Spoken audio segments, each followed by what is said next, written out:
Everyone, welcome back to At Home Learning Live. So excited about today. We've done a lot of games and activities, but today we're going to focus on one of my favorite subjects with one of my favorite people. We're going to talk about music and movement and how to keep that alive at home. Now, I know a lot of you have you found YouTube videos and maybe some other things that teach us at home, links for like exercise videos. But one of the things we want to focus on that we're going to talk about with my buddy today is educational videos and how to keep the music and movement as educational as possible, educational as possible, if I could say that right. So we're going to bring on one of my best friends in the whole wide education world, one of my influences when it comes to YouTube and music, and he doesn't really need an introduction for all of you. His name is Harry Kindergarten, is what you know him as, but he's my buddy Pete. Harry, how are you, Pete? I'm doing great. It's good to see you, man. So I know when we first met, I thought your name was Harry. I didn't know what your last name was. And even when we first met, I saw you at a conference here in Illinois with a name tag that said name Harry. But that's not your real name. Your real name is Pete Harry of Harry Kindergarten Music. You got it, dude. Pete Harry. Do you get that a lot? All the time. I'm sure. Well, you got it right there on your shirt too. But I know kids know that and teachers know that. Parents, if you're watching this, you might not know this channel as well. And that's what the point of today is, to try to get you to see some new videos that aren't just dances, because I think those are great and there's a lot of movement coming home. But Pete's going to explain why he sees it as important to keep those videos as educational as possible. And he's done just that with his channel. So why don't you go ahead and talk about your channel a little bit and some of your favorite ways to introduce music, movement, education all at the same time. Absolutely, Adam. So if parents or families go to youtube.com/Harry Kindergarten, or just search for Harry Kindergarten, Harry on YouTube, you can get to my videos that I would kind of bill as being quality educational content. Kind of a couple different things that are in the videos. One is educational music videos that have lyrics that go across. These are videos that I made for my actual kindergarten classroom. I'm a kindergarten teacher of 14 years. And so I've literally been making content for my actual kids in kindergarten. But I would say that the content kind of varies, like maybe kindergarten through second grade age. And I make it for my class, but then I share it with the world so that teachers can use it in their classroom, and certainly families and parents. And this is like the perfect time for them to be able to see some of those videos. So the songs I try to make them catchy. I try to make them memorable so that kids and families alike can learn about different topics that they would be learning about anyways in school. And then in addition to using educational music videos, I also have some little like mini documentaries where I'm doing educational topics and exploring those.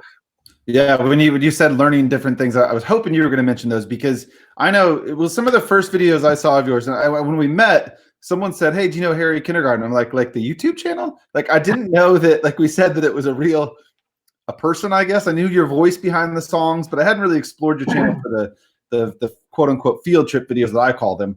I knew If You're a Kid, Dance Around, which a lot of kids and teachers know. I knew your 911 song, which is one of my students and my own kids' favorite ones. My wife uses that in her second grade classroom. But then you introduced me to your educational videos that aren't music related. I'd like you to kind of share those, because especially in this world of now being shelter in place and not knowing how long it's going to last, these are kind of like virtual field trips that you've started on your own that really go in depth of how to solve I guess not solve a problem, but look at something in depth. So I know Apple Tree is one of your most watched ones, and one of my favorite ones. I don't know if there's other ones you want to talk about too.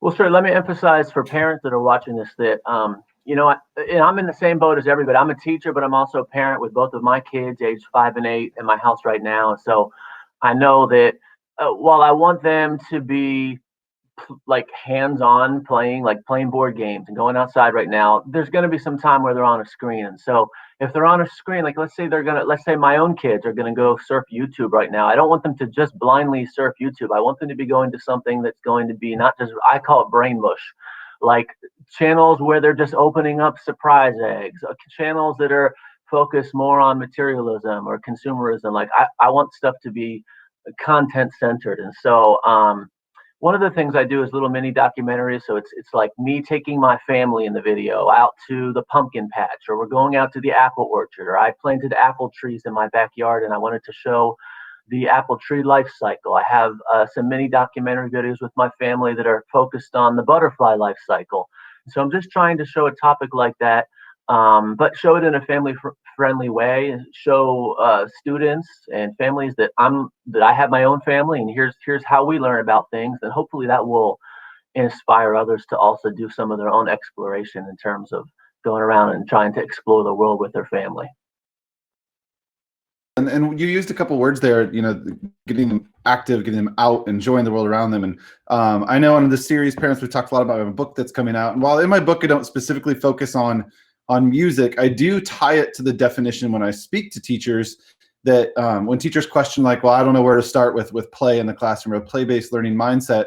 And the definition of play in the dictionary uses 3 words: active, engagement, and enjoyment. And I think that music can do that in so many ways. If your kids are active, they're engaged, and they're enjoying what they're learning about, then they are playing and they're doing what kids do best. And your videos do just that. They are definitely active when they're out exploring or doing some of the songs you do.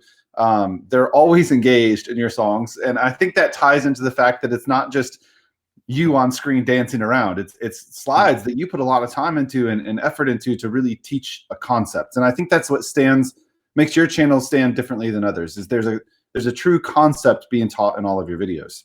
Mm-hmm. Can I talk about why I like music so much? Yeah, let's do it. Like, I just feel like there are so many benefits. It's not just because it's my opinion, but it's like the research that is out there. There's so many benefits to music in the classroom. And again, we're kind of like transitioning the classroom at this time in history to our homes. And so trigger for recall is probably the biggest one for me. Like, you just think in terms of us, even as adults, like when we're driving in our minivan down the street, right? And we hear some radio jingle, we hear some song, right? And you can, even if you don't love music, even if you're not a singer, you can hear a certain song and then you know how to finish that last line, right?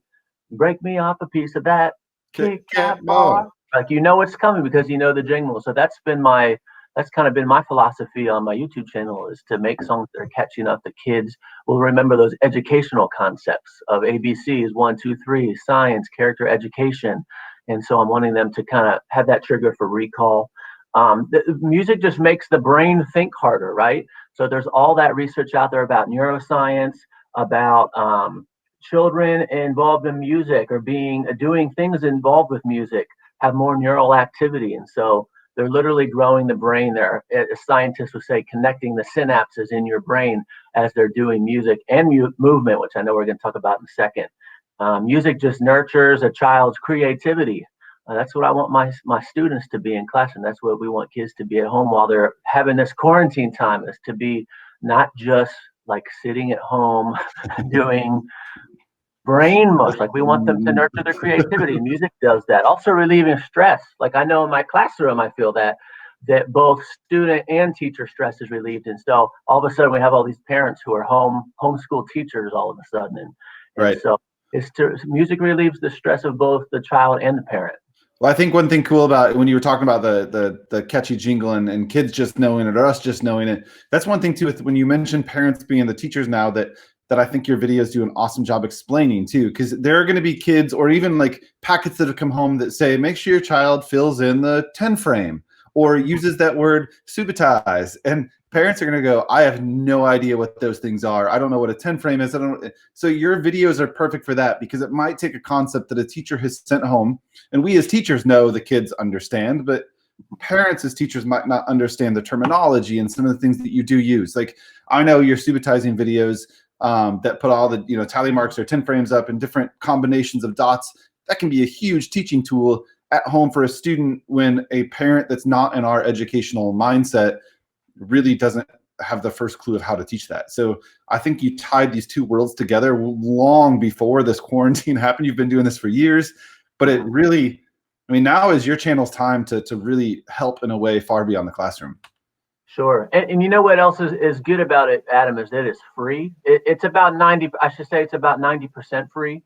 And part of my joy in doing my YouTube page and doing my website is that I can just kind of share what I've created and the ways that I've been creative with the rest of the world. I originally made the videos for my classroom only, and only for them to see. I didn't even make them for other classrooms or teachers to see. But now teachers, families alike in this time of quarantine can use almost all of the content absolutely free. And there's a lot of free content out there for kids of this age, like K to 2 age or grade, that is free, but it's kind of like not very high quality. And then you have Right. the opposite is true, where you have to pay a lot of money to get high quality content. And so I'm trying to bridge that gap by offering content to families that is both high quality and educational, not just brain mush, but it's also free. Yeah. So you mentioned movement, and we'd be talking about that. I know you've got a few videos that you wanted to mention specifically that really do teach concept, but also get the kids up and moving. And some of my favorites, some of your favorites. My daughter this morning, I know Pete and I had a phone call before we started our video today, and my daughter was like, "Oh, I got that song stuck in my head now," and it was your thermometer song that we were talking about. She was sitting at the kitchen table eating pancakes, like humming that tune that she heard you sing on speakerphone. So let's talk about some of those.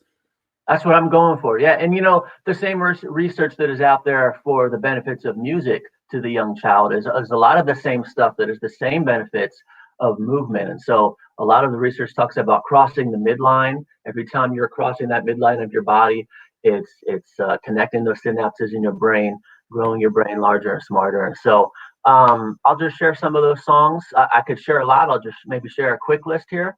Yeah, for I sure. have a song called Make Believe with the Alphabet. And so students or children are like using their body to try to make the actual alphabet letters. Okay, so kinesthetic movement. I have a song called Colors, Colors.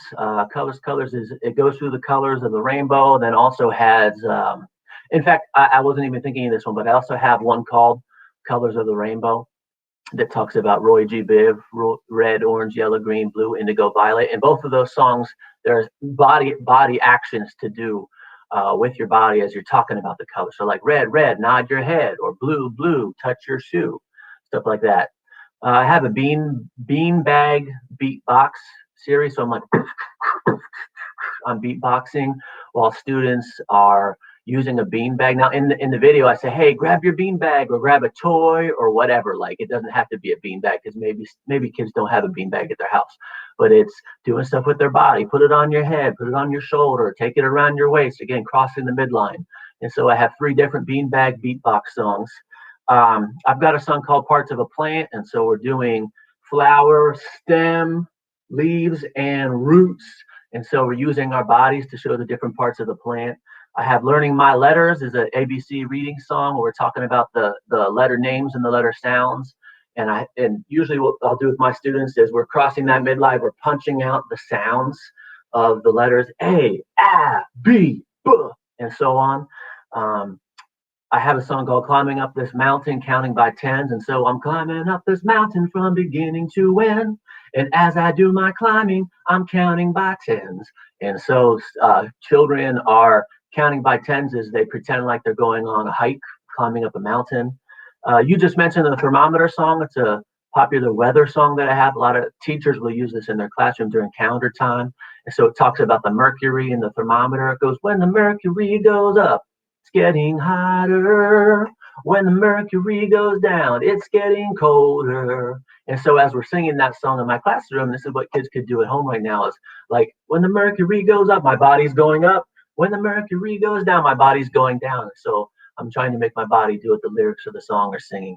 And the last one I'll mention is the If You're a Kid series. So you mentioned them earlier. If You're a Kid, Dance Around is one of my most popular songs. But I have many different versions of it, go along with different holidays. I'm actually working on a new one right now called the Healthy Kid Remix. I'm excited for this one. I'm super excited. Wash your hands, wash your hands. I thought that might be appropriate for this time. Yeah. And so it's asking boys do this, girls do that, following directions, having to listen, and then do that thing with your body. And so lots of movement involved. Very cool. I'm really hoping that parents are watching this and have sound on, and I'm hoping like little heads are turning like, wait a minute, I know that voice. I know that voice. I don't think anybody's gonna talk. I mean, unless they know you and have seen you speak. Like I'm listening as you're singing those songs. I'm hearing the beat. I'm hearing the song, and that's what I love about your channel too. Is this is 100% you. I mean, you are singing, you are writing, you are putting the videos together. It is true teacher style, and I think that's what speaks volumes about your channel. Is that you're putting your heart and soul into this for, like you said, your own students, but now you've shared it worldwide, which is awesome. Sure. So yeah, we'll link everything below, and I just want you guys to go check it out. Like we said, It's not just your everyday sit and get lessons. It's content, it's music, it's movement, everything tied together. For sure, check out the links for the apple tree and the other, I guess I call them field trip type videos where Pete really explains a concept. Thank you so much, Pete, for doing this with me. And I hope that you continue to write. Don't stop. I know you're a busy dad and husband as well, but keep writing. You're home now. Do it, man. Yeah, can I mention one last thing? Yeah, for sure. Yeah, the last thing I would say is just that, I as a teacher right now have been creating content to send home to my students as they're in quarantine. And so what I found myself doing is like I'm making these little assignments and then putting in parentheses, you can go to my Harry Kindergarten song, such and such. I'm like, oh yeah, because I've literally made a song for every single topic. So I'm telling you, like, if there are parents watching this right now and you have work that your parents or that your child's teacher has given you, and maybe it's a worksheet or maybe it's what, I don't know how they give it to you, but I'm telling you, I've made a song for that topic. If it's reading, if it's writing, if it's science, if it's character ed, if it's math, if it's counting, I'm telling you, I have a song for every single topic that I teach in my kindergarten classroom. And so just search it on YouTube, search it on Google with my name, Harry Kindergarten, behind it. I guarantee you'll find something that can relate to the work that you're doing right now while you're in quarantine. Right. Awesome, man. Well, yeah, for sure. And we'll link everything below. If you guys have any questions, once this is posted, I'm sure when we finish up here, Pete can check it and answer comments too. We'll link everything. We'll link the channel, but for sure, go check it out. YouTube.com/Harry Kindergarten. If you just go to YouTube and type in Harry Kindergarten, you're going to see it as well. Thank you so much, Pete, and everybody have a great day. Thank you.